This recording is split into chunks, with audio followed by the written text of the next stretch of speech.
Here now, our guest from Newsmax, New York, Democratic strategist Bridget Todd. Bridget, thanks for spending some time with us on America's Forum.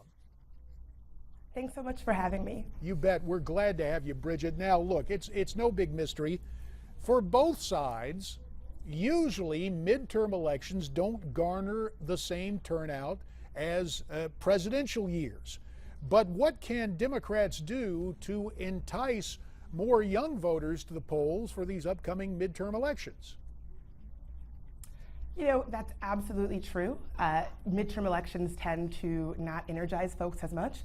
But, you know, I'm a young person, and I've noted how politicians speak to people of my age. And I think that any candidate that really speaks to young voters as if they're engaged, smart people who care about their country and care about the future of their country can really do a lot to sort of court the youth vote. I think it's about talking to youth about their issues. You know, we have a lot of issues facing us today: college affordability, low-wage working conditions, student loan debt legislation. There's so many issues that are impacting us, and I think that, you know, the candidate that really speaks to those issues and meets us where we're at can really do a lot in terms of energizing and exciting the youth vote. But they really have to put that work in terms of getting us excited. Bridget Todd, you state a truth that I found in elective politics, and again, this is not necessarily partisan.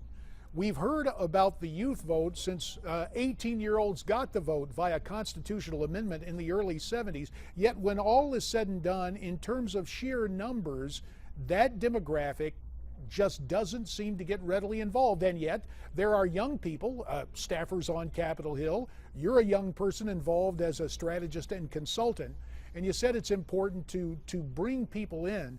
I'm interested in your take yesterday. I don't know if you saw the comments of one Tommy Vietor, who was the spokesman for the National Security Council in the Obama administration, on Fox News. He offered a somewhat irreverent expression: dude, that was like 2 years ago. Does that colloquialism invite young people into the process? Because Mr. Vietor today is being widely panned for that kind of casual remark. You know, I think he probably regrets making the statement so glibly, but I do think it's about speaking to young people in their language. I don't know that that's our language. That seems a little off to me, but it's about speaking to us in ways that we're going to understand and be excited about. It's about not pandering to us. It's about treating us like the young adults that we are, and that's the advice that I would give to any candidate interested in speaking to youth voters. Sort of, you know, talking to us like adults, talking to us like people who care about their country, talking to us like, you know, the engaged young voters and citizens that we are.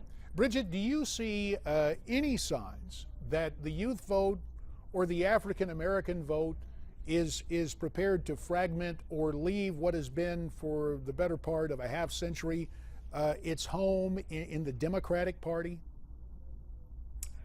You know, I think that's an interesting question. I think that millennials today are much more diverse and much more progressive than their older counterparts as a voting bloc. So I think that the Democrats have that going for them.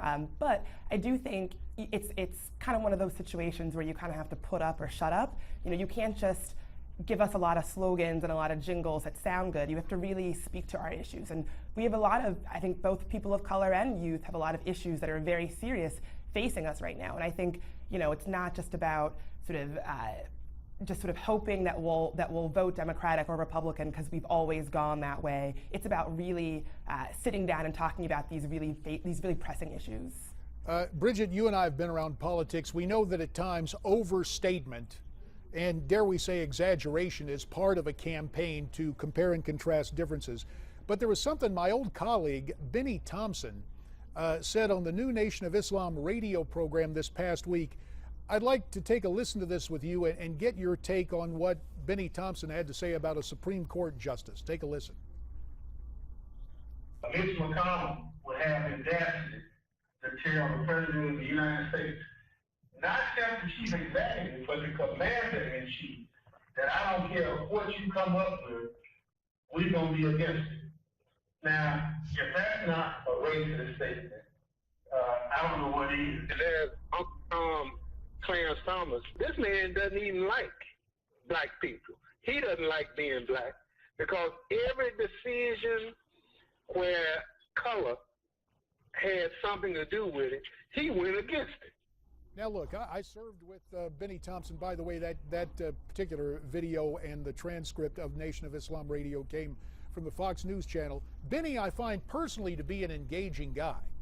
But is there a point where, with the comments about disagreements always being founded on race, or that, quote, Justice Clarence Thomas doesn't even like being black, is that going to be effective in terms of tweaking the turnout for the left in the upcoming midterms? I mean, I don't know Clarence Thomas personally, so I certainly would be cautious about making any kind of statement about, liking or not liking people of his own race. However, I think that, talking about issues that are dealing with race is an important issue in this country. I think it's important to talk about. It's an issue that I think that makes folks uncomfortable, and I think the inclination is to sort of avoid talking about it and kind of just hoping that it works itself out. But race issues don't really work that way. So I think it's important to discuss them in public forums. It's important for candidates to address them. And I think that, we need to be fighting to sort of do that in a nuanced and thoughtful way, not in a way that's mudslinging, that's just sort of to score political points, in a way that will really sort of get to some understanding. Well, we can hope so, Bridget. Todd, there may be disagreements we have politically, but it's always good to have a different perspective. We hope you'll come back and visit with us again real soon on America's Forum. Thanks so much for having me. You bet. Bridget Todd checking in from Newsmax, New York. So your thoughts on the upcoming midterms and the elusive youth vote? We'd love to hear from you. Tweet us your comments at Newsmax TV, hashtag America's Forum. There's also email, connect@newsmaxtv.com and facebook.com/Newsmax. We're coming back with your thoughts next.